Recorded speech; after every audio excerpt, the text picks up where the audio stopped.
Hi, everyone, and welcome to Changemakers Women in Architecture webinar. Just really quick before we get started, for everyone out there, you are currently muted and your video is disabled for all participants. We will have our Q&A and the chat feature live and available. So as the webinar goes on, please feel free to send any questions or thoughts you have through those two features.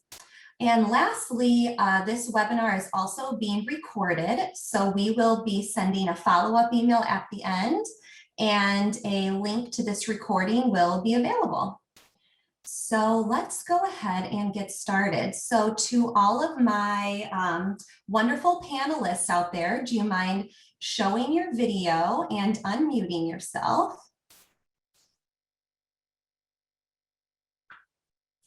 Hi. How is everybody? Good. Good. Great. Yeah. And I do want to just send out a quick recommendation to everybody viewing today. I recommend changing your view to the grid view. This way you can see everybody in all the different squares. You can see everyone's reactions just a little bit easier. It's just right there in the right-hand corner. So, well, welcome. My name is Lindsey Rogers, and I will be the host of today's webinar. I am MORTARR's community manager. And today we're joined by 5 amazing, impactful women here in architecture. And we are so grateful to have different levels of their career too. So welcome, ladies. I thought we would just get started with introductions. So Joy, if you don't mind introducing yourself, tell us where you're located, where you work, just a little introduction. Sure. Hi, thanks for having me. I'm Joy Martin. I'm an architect and owner of Joy Martin Architecture, and we have a studio in Linden Hills, right above Sebastian Joe's, which we recently moved to. Great, thank you. So Mary, you're up next. If you don't mind sharing a little bit. Of course. Yes, thanks for having me. It's fun to be on a panel with all of these women, powerful women. I'm an architect with Snow Krylik Architects in Minneapolis, along with several of my colleagues here. Yeah, thank you. And then Karen. Yeah, hi, I'm Karen Liu. I'm an architect and senior associate at Snow Krylik Architects in Minneapolis. And I've been in the profession for about 20 years now. I lead some of the equity initiatives in the studio, and I'm very engaged in AIA and NOMA through our local chapters. Great, thank you. And Natalia? Great, thanks. I'm Natalia Egan. I'm also an architect at Snow Krylik Architects. Been working here almost 5 years. And I also from time to time teach architecture studios at the U of M. Oh, that's so great. I love to hear that. I did take a peek at the registration list, and we have quite a few, like I was saying, of those .edu email addresses. So I think we have such a great audience today. So before we dive into just a conversation and some questions I put together, I just want to thank everybody out there for joining us. MORTARR wanted to put this together just in honor of Women's History Month. And we were so excited and so grateful to have all of you, all of our panelists here who are excited to join and participate. So thank you to you as well. So yeah, let's go ahead and get started. I'll just kind of, call out a few names, answer a question, and just kind of keep this conversational. And please feel free to share whatever it is that you'd like, or jump in at any time when you feel you'd like to. So Joy, let's get started with you. Could you share with us your interest in the field and the specific career path? Was there anything that kickstarted your interest in architecture? Sure, yes. So my hobby as a kid was in art and studio art, and I enjoyed science.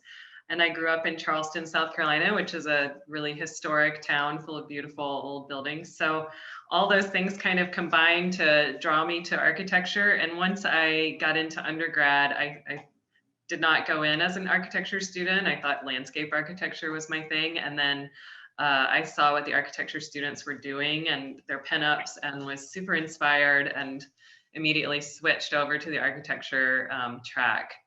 And then really, probably my junior year, I learned about the new urbanism and the work that Andreas Duani and Elizabeth Plater-Zyberk were doing, and new town design, and fell in love with that. And that kind of got me kickstarted on my career path. I ended up working for them for about half a year as an intern right after I graduated. Yeah. Oh, that's great. What a great opportunity too, to kickstart with an internship like that. Yeah. So Mary, if you don't mind sharing with us, the same thing, your interest in the field, this career path, and maybe something that really kickstarted that for you. Sure. Yeah, I mean, it's somewhat similar to Joy, actually, in that when I was in junior high, elementary school, I was really interested in art. I still am. And I also liked math a lot. And I was starting to get some pressure, I would say around 7th, 8th grade, to make a statement about what kind of career I was going into. And I just made the logical conclusion that, well, architecture seems to combine those things that I like. I didn't become passionate about it, I think, until I started doing it. Okay. But I just, logically, it made sense. And I was persistent enough to get to a place where then I started to understand the potential and get really excited about it as a student. Yeah. So was there any one specific thing that really kick-started your professional career? Well, actually, when I was a graduate student, I was at Rice University, and they have visiting critics come from all over the country. And Toshiko Mori was a critic on my final review, flew in from New York to be on the review. And I don't remember if she did this in person or reached out afterwards, but she said, hey, if you're coming to New York after graduation, let me know. Mm-hmm. And I then went and worked for her for 3 years in New York, which was definitely formative in terms of the kind of work that I was doing and the connections that I was making with people. Oh, that's wonderful. Thank you. So, and Karen, same for you. If you could just share, your career path, what kind of got you involved in this, and I would love to know that, anything that kickstarted that for you. So yeah, for me, I would say, I think it happened gradually. I was really fascinated with house plan magazines that my dad had, Lego, drawing, things like that. I spent a year abroad as a junior in high school in Europe, in Austria. And so I think that was a huge influence, but I didn't really think about studying architecture until I was in college. Mm-hmm. And I came across like a 3-year sort of pre-architecture degree. That was the only option that of course required, going to graduate school. And then when I graduated, of course, there was a recession. And it took 4 years for me to kind of get back into the field. Yeah. Yeah, well, thank you for that. I know I remember that recession too. I think around that time I was graduating from my undergrad degree, and I felt like when I was walking across the stage, it was always congratulations and good luck out there. I think mine was probably the recession before that, Lindsay. Oh. Well, you never know. So, well, but yeah, my parents wanted me to go into finance. That was also a time when management consulting was big. I don't know if some folks remember that, but. Yeah, thank you for sharing that. We appreciate it. And Natalia, you're up next. So please share with us anything you have. We would love to hear from you. Yeah, I think it's also the similar story of growing up. Like, I loved just making things. I would make entire models out of just paper. And I was super into all the anything I could learn about origami and just making different things out of a piece of paper. But I think what's unique about architecture as a profession and that is that it's not necessarily something exists as a thing that you can do until someone tells you that it is. And I think I was pretty lucky that my parents and family just recognized what that could be, and it was oh, you should look into this, and they enrolled me in a 6th grade architecture camp for a week. Mm-hmm. Because I feel like people that I know in architecture generally knew an architect growing up or had someone in their family. And that wasn't the case for me. My family was a lot of artists and linguists. But I think going into college, I kind of knew that architecture was something I wanted to explore. And I kind of had one foot in the architecture building and one in the art building. And I ended up with a degree in both, actually, because I couldn't quite make up my mind until grad school. And it was 2008 when I graduated. So it was like, the only thing to do was to go to grad school. So yeah, and then from there, it kind of just snowballed from grad school to the profession. That's so great. And I think you make a really good point there too, because for students that are in high school, your mind's really focused on, I mean, I'm just going to say like a social life or just things that don't impact the rest of your life. So sometimes it is those key people, whether it be your parents, a mentor, a school counselor, but somebody to really open your eyes to what's available. Because as a kid, you only see what's in front of you. So teach your parents, or you're watching TV or something like that. So sometimes you do need a key person to really kind of push your boundaries so that you can see there's so much more out there for you. So great point. Well, thank you for that. Okay, so my next one, we'll kind of go around again, back to Joy. So can you share with me or share with us any lessons that you learned along the way? So don't just keep it with positives. We'd like to hear maybe some of the negatives that you heard too. But was there a pivotal or key moment in your career that really made you who you are today? Yes, I thought this was a great question when I, got your outline for the webinar. I used to keep a notebook when I worked for other people, and I would write in the back of the notebook things that I was like, oh, never do this. When you have your own team, or when you're managing your own group, or when you own your own business, never do this. And then I would make another column that was like things that I wish we could do as a group. And so that was something that I actually have implemented now that I have my own studio, and it really influences like the way I communicate with my teammates. So lessons learned, I would say one of them, and this is like, I don't know, I'm on here with a bunch of people from Snow Acrylic when I think you guys are amazing. So this is a very personal choice for how I run my studio, but I got our studio to a place where I don't manage people's hours. And that was really important for me, because I just am such an independent-minded, self-driven person that drove me crazy to have someone managing my hours and managing my time off, when really I would come to work every day and give my all. And so I've tried to build the studio and build my team so that they're empowered to kind of manage their own time and meet the goals and things like that. But I empower each individual with their projects and with their deadlines so that they're able to manage their time. And it sort of doesn't matter if it's 40 hours or 35 hours a week. I don't really care about that. If we're having beautiful designs and happy clients and a profitable business, that's kind of the goal. The other lesson that was super important I learned really early on, there were two things. One was someone told me never work for free. Even if you're an intern working for a famous architect, ask for some sort of stipend, because then you're at least recognized and your value is sort of started to be established early on in your career. You can have zero experience. And I did that the very first time I took an internship or asked for an internship at DPZ. And I don't think they'd ever paid an intern before. And I just, sorry, I can't work for free. So that was one. And then the other was, especially as a woman in architecture, maybe one day we'll get back to shaking hands, but have a great handshake and introduce yourself with your full name. And that people will introduce you, but I always put my hand and try and introduce myself. I'm Joy Martin, my full name, and this is what I do here. And it just sort of, it makes it easier for you to have a conversation with the people that you're being introduced to. Yeah, I think those are some really great tips. And I have to say too, personally, you mentioned the micromanaging, and there's nothing out there that really dulls your creativity than having to worry so much about the other side of things. So, and when you have, you own your own studio, so you're hoping the people that you're bringing in, I mean, you're hiring trustworthy individuals and people you can really rely on. So, and it looks like we're joined by Julie. Hi, Julie. Thank you for joining.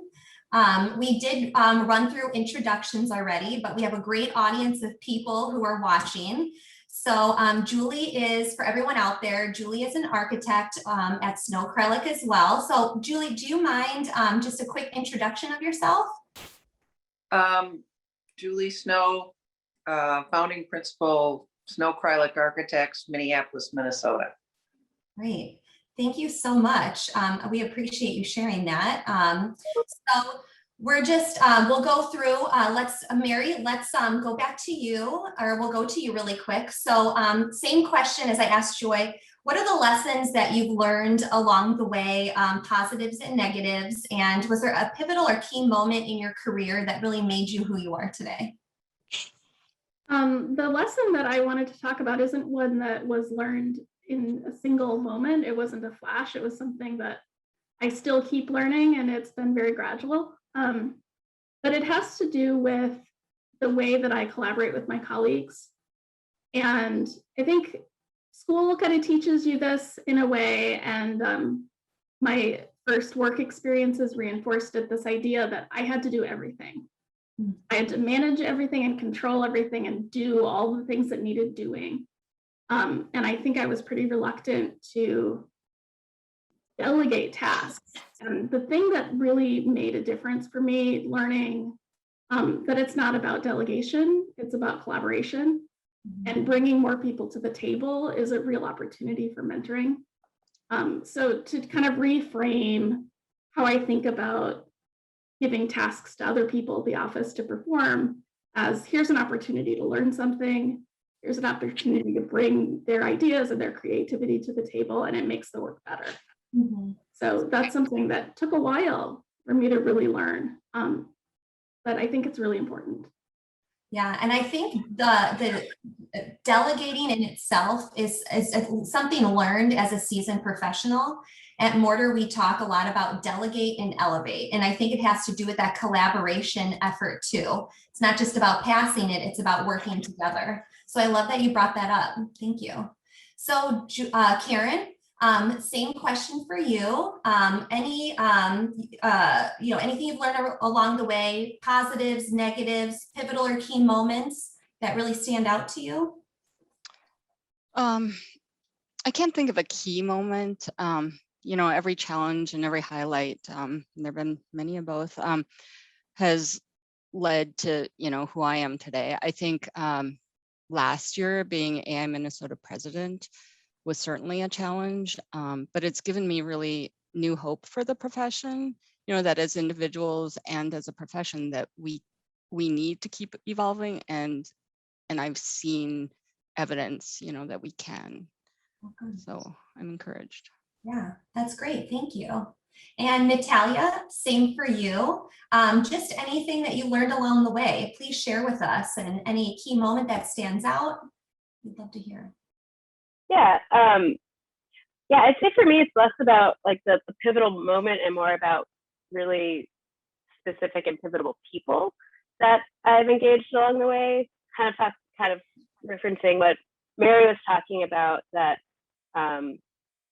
when you're just starting out, there's a lot of opportunities. You'll be told to perform a lot of tasks and do a lot of things, but I think it's more thinking of those as opportunities, in that the people you're working with are super important.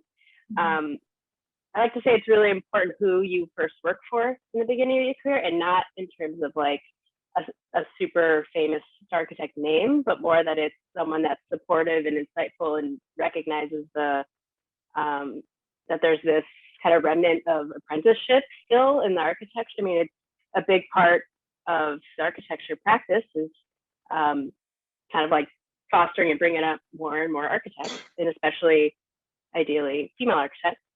And I don't think it's a moment, but more like certain experiences or relationships I've had over the years with people I've worked for, and they aren't always necessarily positive. Like I think I've learned some too from a really short internship I had just out of grad school, because it wasn't a good experience in terms of recognizing that it's a collaboration and not just delegation, and telling you to do something and walk away and not engaging with your interns at all.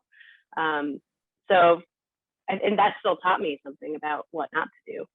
Kind of what Joy was saying, having her list. Thank you for that. And I do totally believe that the beginning of a career is just so important for any professional starting out, because it's really teaching you what it's like to be not only an adult, but a professional in the field. So I totally agree with that. And Julie, same question for you.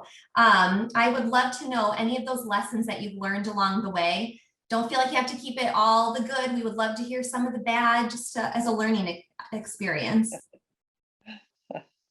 I mean, I think, I want to go back over just simply the past year, since starting out in the profession was so long ago.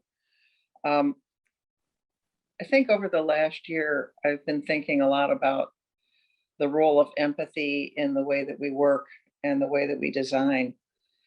And I think it's been incredibly important to reinforce that relationship with our clients and beyond, to the communities in which we design. And so that's something I've been thinking a lot about, and basically understanding how that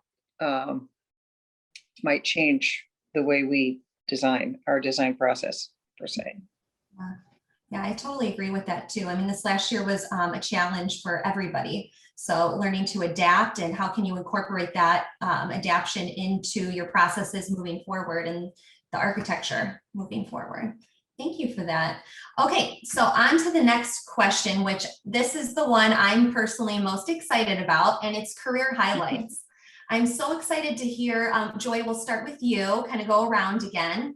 But what was a memorable highlight, maybe a particular project that you're incredibly proud of?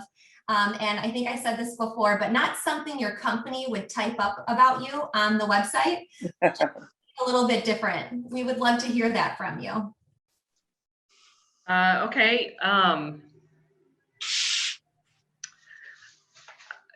I don't know if this counts as part of my career, but studying abroad was definitely a highlight. And, since a lot of our webinar attendees are in school, I think that's a really important thing that I learned, was to take the chance to travel abroad and see how ancient architecture was built and learn the history of that. So I studied in Italy and in a little bit in Russia and then in Japan, and all of those are so different. I feel like that understanding that sort of complexity of how different cultures embrace their built environment and their urban contexts was extremely influential about how I look at architecture, both at the small scale and at the large scale.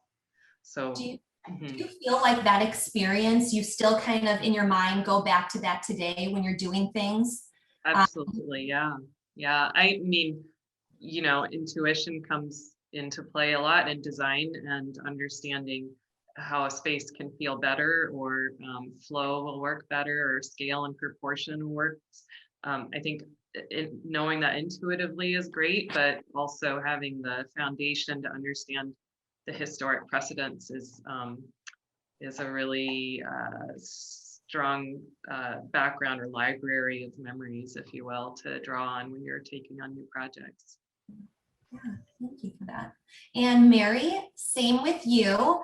Career highlights, memorable moments, something you were really excited about, an award, anything that you want, that you think about today too, as being such a memorable moment in your life. Yeah, I mean, maybe this is definitely something that the firm would put on the website. That doesn't meet your requirement there, but I think the highlights are really the projects. And even better if they get recognition. I'm thinking in particular of Van Buren Land Port of Entry, my first project at Snow Crylic, where we had this opportunity to do a project that could excel across a lot of different measures, which we don't always have. There was the client side was supportive of sustainability and innovative design and many factors that came into play. And then that project ended up winning awards related to those different factors. It got a PA award for design, and it got sustainability awards and so on. So that was kind of a really fun moment of like feeling excited about a project and then getting recognition related to what I was excited Yeah, that must have been such a wonderful feeling too, because it's not every profession out there that has the opportunity to win an award for something they've worked so hard on. And what a wonderful feeling that must have been. I hope you celebrated. I think we celebrated. Did we, Julie? Can you I think remember? we did. No, I'm just kidding.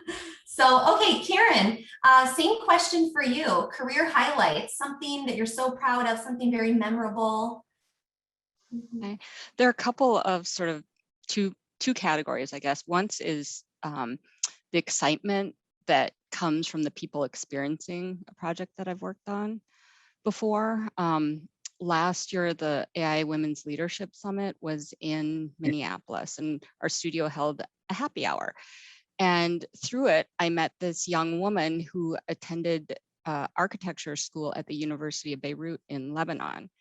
And it turned out to be a project that Mary and I had worked on like 15 years prior. And it was amazing. She told me how much she loved it and the students used it daily. And I mean, I think that maybe is like the most memorable, just because she worked in New York, grew up in, Lebanon, and happened to meet us in Minneapolis. Yeah, talk about full circle. Yeah. Right. What a great feeling. What a great feeling. And then also, like, just a month ago, I attended a Zoom ribbon cutting for a project that, again, worked with Julie and Mary on, and just the excitement that they had for the project and its impact on the community. You could really feel that even through video. Wow, that's great. And I have to say, that's the first I'm hearing of a Zoom ribbon cutting. There's nothing that we can't do through Zoom, So Natalia, same question for you. Career highlights, something that is very memorable for you and that you're so excited about. So the first thing that came to mind was actually like right when I was graduated from grad school. It's 2012. The economy was like sort of on an upswing, but it wasn't like there were tons of jobs to be had. So yeah, it was kind of like a struggling time living at my parents, trying to get a job to not live at my parents. And a friend of mine from undergrad from Minnesota, we decided to enter a design competition, and it was the first one we ever did, and we won. And it was kind of this like moment where I was like, oh, things aren't terrible, and things aren't, there's a lot more to be done in architecture. I just stick it out, and things went up from there. It was a pretty minor award and a pretty minor competition, but I think at the time it felt very major. And we entered plenty of others that nothing's ever happened when we win, but that was the kind of like, to us, a big moment. And then I guess more recently it's kind of a like end of semester moments when I talk with students, whether they're students I've taught that semester or I work do the mentor program also at the U, and just the excitement that I get from the students' excitement about graduating or about going to grad school. I think there's all these really like positive moments to be had from that perhaps we've forgotten or we haven't thought about in a long time. And it makes me excited for the future of the profession. Yeah, it almost refreshes you to be around that kind of energy and that excitement, and they're just, excited for their future. And it's for you refreshing. And then for them, they're just so grateful to have somebody to kind of lean on and ask questions to who's been through what they're going through. Mm-hmm. And Julie, question is thrown to you now. Career highlights. Anything that's very memorable, a particular project, anything you'd like to share with us? Sure. A couple of years ago, we were working on a project for the St. Paul Parks Department and the St. Paul Saints. And it was CHS Field. And we're having a lot of struggles with community presentations and state historic preservation. And it was a struggle throughout. And our mantra every time we'd finish a meeting that maybe wasn't completely enamored of the work we were doing, we just say, just wait for opening day. Well, opening day actually came, and the feeling of being in a space that you've contributed to with 7,000, 8,000, well, maybe even they set records. They exceeded what they thought they would get. So maybe 9,000 other people was pretty amazing. It's I think Karen mentioned this, the idea of somebody really enjoying something that you've worked on so hard. And it was like this immediate erasure of all of those meetings and all of those struggles. It was so cool. Yeah, what a great moment to experience too after all of that. It kind of hooks you on doing public work. Yeah, right. Thank you so much for sharing that. So on to our last topic or our last question for the webinar. So we'll go ahead and throw this over to Joy. So any advice or guidance that you would give to the future generation of women architects? Maybe there was a specific piece of advice that you received, or maybe something that you wish you would have known when you were coming up in this industry. Any guidance or advice that you would share? Oh, and you're on mute. Yeah, I'm muted. Thanks. That's a tough one. I think seeking out a really great mentor is helpful. When I was doing my internship requirements, I found a woman architect in Vancouver who I really admired, who owned her own business, and she's kind of known as being just tough and smart and a good businesswoman. And she was really good guidance for me. I can't think of anything real specific that she said to me, but I met with her probably quarterly for about 3 years. And she definitely guided me out of some not great work environments. And that was really good. I think understanding when you're not in a good work environment that there's always going to be other opportunities out there, and try not to settle for something that doesn't feel like it's a positive contribution to your career and your goals.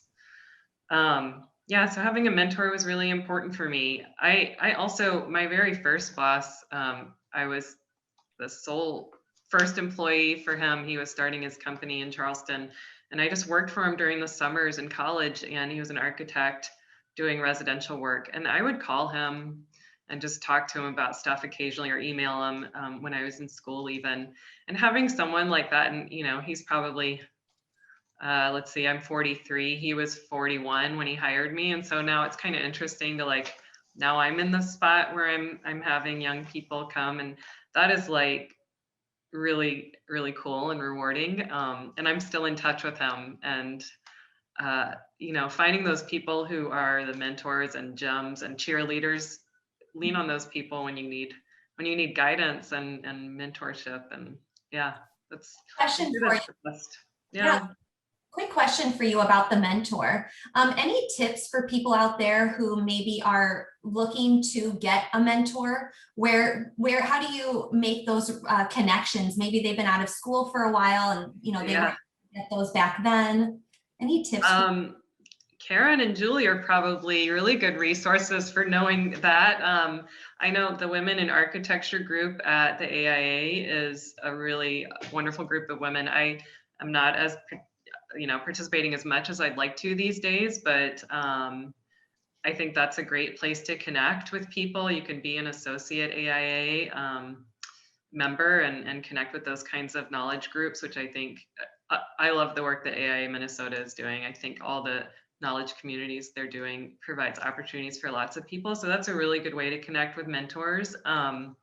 The other thing, just like etiquette, be real flexible with how you meet with people, because we're all really busy, and always bring them a really nice coffee and write a handwritten thank you note when you're done. That makes our time feel really valued.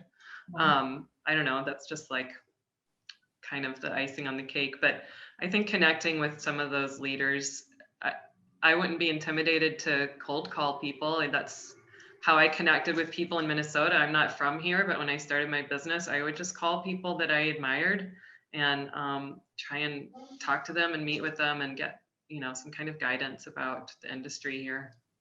Thank you for that. Yeah, I wanted to ask that because I'm sure there are some people out there viewing today who are like, I need another opinion on my career. I need some guidance, some feedback. So I think that's really helpful. So thank you.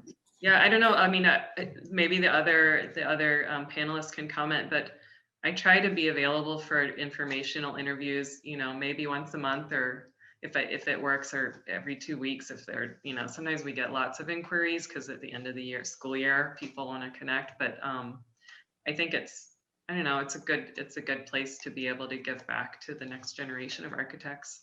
Yeah.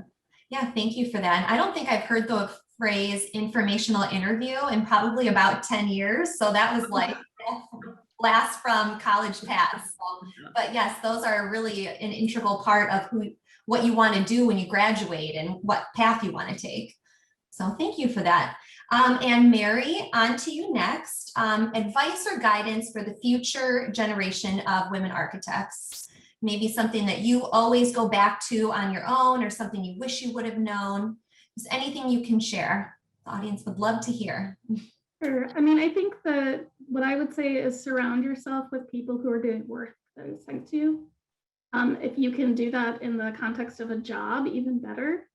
To be really careful about. It's not just about finding a place of employment, but it's finding a place that really allows you to get excited about what you're doing, and to find people who have the same values. And that doesn't necessarily mean the same thing to everybody, you know, like finding the fit of a place that is more than just a 9 to 5.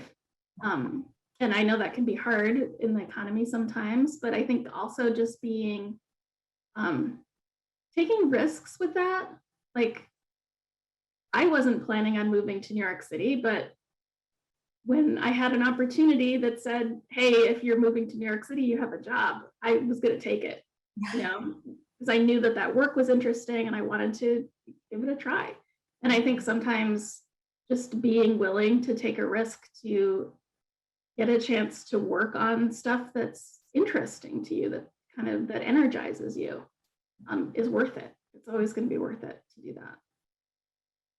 And I think in terms of the informational interview that Joy mentioned, I think it's fairly common that we get inquiries from people. And usually, I don't know of a case where we didn't find somebody in the office who has a little bit of time in their schedule to give somebody a tour back when we had tours, or have a conversation. So definitely take that risk too. If there's somebody whose work is really interesting to you and you want to know more about it, give it a try, reach out. What's the worst that's going to happen? Somebody's going to say no. That's not that big of a deal. So yeah, I love that. I love that. All about taking risks when they come your way, you know, so opportunities, you know, they don't just come every single day. So when one does come your way, consider it. You know, it could change your life. You never know. So, and Karen, on to you now. Career or any advice or guidance for, you know, the future of women architects out there? Well, honestly, I'm not sure that I would have listened to the advice that I wish I had received. So be kind to yourself and others. It's a really small community out there.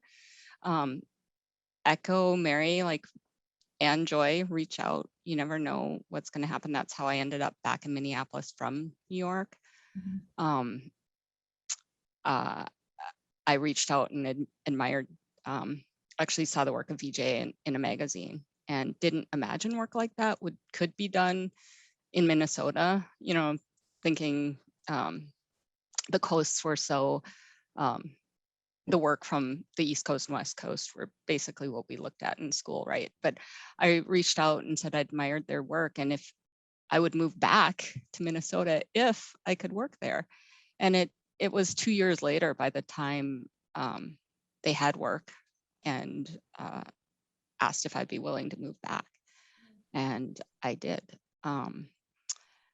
But in terms of, you know, mentoring, I like to think of it as just being another professional connection to someone else that you can always learn, you know, sharing what I do. If it's someone younger, there's a lot to be learned. I think equity and the environment are increasingly important and just part of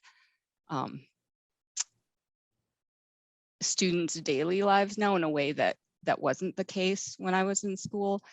And so I guess one huge piece of advice is I would encourage students and younger architects to continue to advance the social and environmental impact of your work, because there's a lot to be done and a lot to be learned, and we need experts in those areas.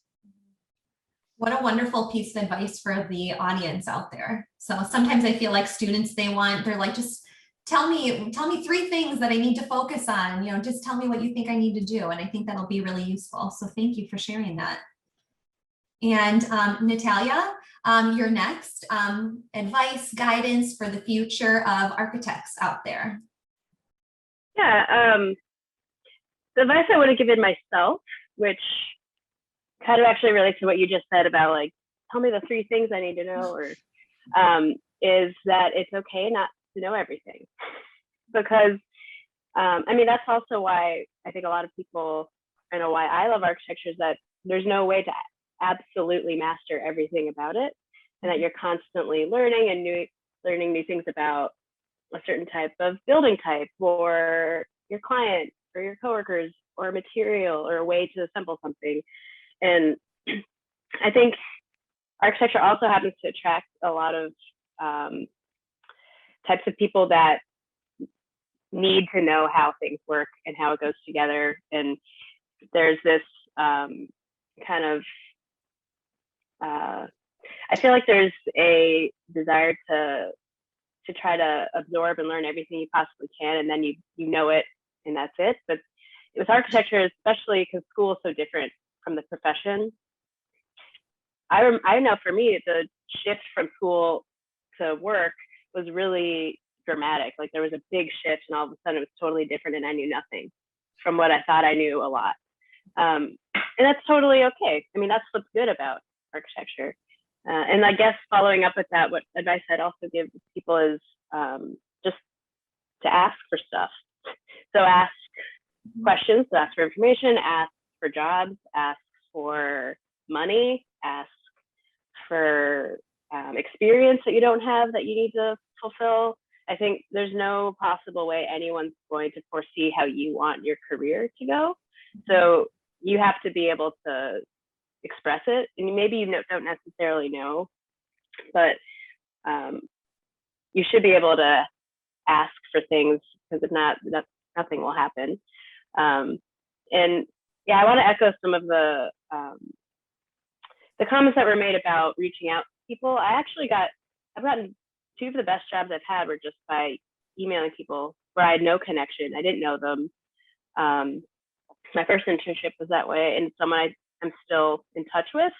And I worked for a couple of years in Houston, and it was the same thing. I didn't even come across this person's website. I saw their Instagram, and it was just, you know, it turned into a 2-year-long job, and also someone I'm still in touch with that I can email for advice, or just to see how they're doing. And I think a lot of those relationships don't come unless I just came from sending an email. So. And I love that. I feel like I'm hearing a little bit of a trend here to take that chance.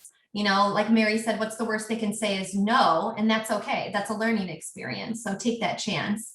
And Natalia, I like that you mentioned about advocating for yourself, because when you think about your professional career, you can't just wait and say, oh, well, they'll ask me when they'll ask me, they'll tell me, but you need to be the one to advocate for yourself. Write down what do you feel like you need, you know, be ever evolving, ever changing, and ever learning too. I love that. Thank you. And Julie, advice or guidance for the future generation of architects out there? Anything you wish you would have had, or that you still rely on to this day? You know, I think Mary and Natalia and Karen will tell you I have a very sketchy relationship with advice. I'm very good at taking it, and I really don't like doling it out. Because I think, you know, there are no 3 things you need to know about being an architect. And whatever 3 things I needed to have known might not be the same for anyone else. So I think I'm going to take a pass because I think everybody else's answers were just so great. They were. And it's so interesting to hear you say that you like to take it, but you don't like to give it out, because usually. Oh, I don't like to take it either. Oh, you don't? Because I'm like, usually it's the other way. So. I don't like to take it and I don't like to give it out. I will take it, however. Yeah. The other piece maybe that I could add is that, and again, everybody that knows me well knows this. I think mentorship really is a two-way street. And I think those of us that are in a position to talk to people that are just entering the profession should be able to learn something, that it's transactional. Yeah. Yeah. I think that too. That's great. Thank you for sharing that. And so those were all of the questions I had, but I've been keeping my eye on our Q&A, and a fun one actually came in that I want to ask all of you. So what is on each of your career bucket list? So anything that you have, you know, people make bucket lists all the time. You know, we're finally out of 2020. Here's my bucket list for 2021. I'm going to get out there. But what about your career? Do you have anything in mind? You know, maybe it's something that might be way down the line, who knows, but a career item on your bucket list that you're hoping to achieve, or maybe you're lucky and you've already achieved one of them. Anything? I can start an order. Joy. Anything you can think of for your career bucket list? There's got to be something out there for career bucket list. I have to say now, granted, I'm not in architecture, but something on my bucket list is to continue education, with Mortar being kind of in that technology field. I'd like to learn more about it and continue education on that. So that's kind of a little bit of a boring one, but it would be huge. I think it would be interesting. I always thought I would teach, and I haven't done that, and I haven't either found time or made time to do that. And I always admire fellow architects who are able to contribute that time back to school. I loved architecture school both times I went, and I think it would be fun to kind of immerse myself in that environment again. So I'd say maybe that's a career bucket list, but I don't know. I just wake up each day and take whatever shows up. So I like that. I mean, like, yeah. Anyone else out there? Karen, Mary, Julie, Natalia? Ashley, that's a tough question. Really tough. I would say that these aren't bucket list items, but my goals are to increase the representation of women and BIPOC, you know, architects and designers, and to change the culture of profession. So it does recognize more of the collaboration and the team effort involved. Yeah, I love that. Natalia, Mary, or Julie? Anything you'd like to share? I mean, I was kind of thinking a similar thing to Karen, is how we need to change our design process to bring more voices into it. And that it can be time driven, it can be client driven, but I think it's in our best interest to expand that and to expand our design process just to do it. Yeah, I like that. Natalia and Mary, any bucket list item out there? Maybe another award or sustainable project or something? I think it's a hard question. It's also, especially in relation to what I just said about, like, you need to be able to ask for what you want in your career, but like, what if you don't, like, I don't necessarily, it is a good question because it makes me think like, oh, I need to sit down and really like make a new list of goals. Because I think you spend a lot of time trying to achieve, you know, I was like, if I ever moved back to Minneapolis, my goal was to work at Snow Carlick. Like, I didn't want to work anywhere else. And so I got that. I wanted to teach. I'm doing that. But I know there's, like, that's not the end. I'm not going to, I feel like within those two roles, there's a lot more still to achieve. It'd be fun to do a net zero building. Net positive. Yeah. Up the ante. There Yeah. you go. Yeah.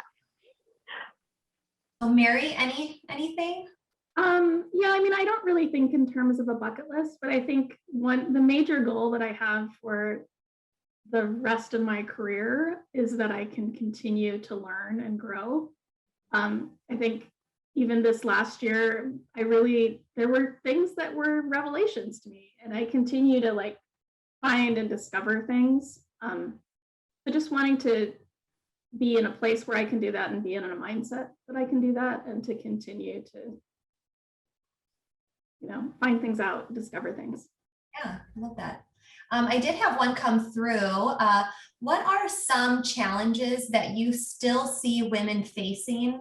Or you still see women who are women architects that are facing today, and maybe even moving forward? Any of those challenges that you still see that are very present in the industry? Karen might want to speak to this, but I think representation is still an issue. It's not solved. It's I definitely say, not is this a solved. trick question? No. Yeah. Representation. Yeah. So good. Well, I think that's a great answer too, because I feel like as the years go on, there'll be more and more representation within not just architecture, but other professional fields as well. As people are learning, they're growing, and they're moving forward. So And I think part of that isn't just about getting more female butts and seats, right? That's maybe I don't like that turn of phrase, but I said it. So I think it's also about culture change. That there's a reason why we don't have more women and BIPOC in the profession, and the profession needs to change to make room for that to happen. I think it goes back to something that Joy was talking about, of asking to be paid for your internship. There's a side of that that's her advocating for herself, but it's also a way of making the profession more equitable. If we only give access to internships to people who can afford to do that for free, it changes the dynamic of what kinds of people are going to be able to move into our field. And I think that's a huge problem. So paying for interns is one way to give a little bit more access to a wider variety of folks. And that's only going to improve our work and improve our work environment, to have more people, more diverse people bringing their thoughts and their ideas to the table. I think it's important to touch on what Karen said as well, that we keep this conversation going about equity and inclusion. I've definitely learned a lot in the last year, and I think that's a positive thing that can come out of 2020, is that conversation is now on the forefront. And I don't know about, I'm sure other architects are working on this too, but finding places where we can reach out and connect in a way that maybe we haven't connected before with minority communities, I think is one step in the right direction to try and let our built environment reflect our citizens in the community and the way that it hasn't previously. So that's, I think someone else mentioned like continuing to learn, and that this is a field where you always are going to learn something new almost every day. And I find that as like a whole new frontier for us to kind of improve on. Yeah. Thank you for that. Any other feedback from others? No? Well, I think this will be a great time to start closing up a little bit. I would love to, before we leave, I just want to say thank you so much to all of you for, being a part of this webinar and, coming on here with me. And I was I was blown away by the amount of people who registered for this. So I think this is a conversation that people are not only interested in, but I think it needs to be a continuous conversation always. So I want to thank all of you for being here with me. And I want to thank everybody out there who joined and listened to us chat for almost an hour. This is being recorded, like I said, and will come out. It will be sent in a follow-up email tomorrow to everyone. It will be available. And I wanted to say too, that if there are any additional questions for our panelists, feel free, everyone out there, to send me an email and I will forward it on to the requested party for them to reply. So please feel free to do that. We did have a few other questions come in, but feel free, everyone, to send those to me in an email and we'll get them answered for you. So thank you. I do have our closing out screen to share really quick. We're kind of done with the Q&A session, but I just, I love what MORTAR's creative team put together. So I wanted to make sure to share this. So we'll thank you everybody for being there. Please follow MORTAR on social. We will be posting more about our upcoming webinars, and I recommend following our panelists on social media too. So thank you so much, everybody. Thank you. Bye. Thank you.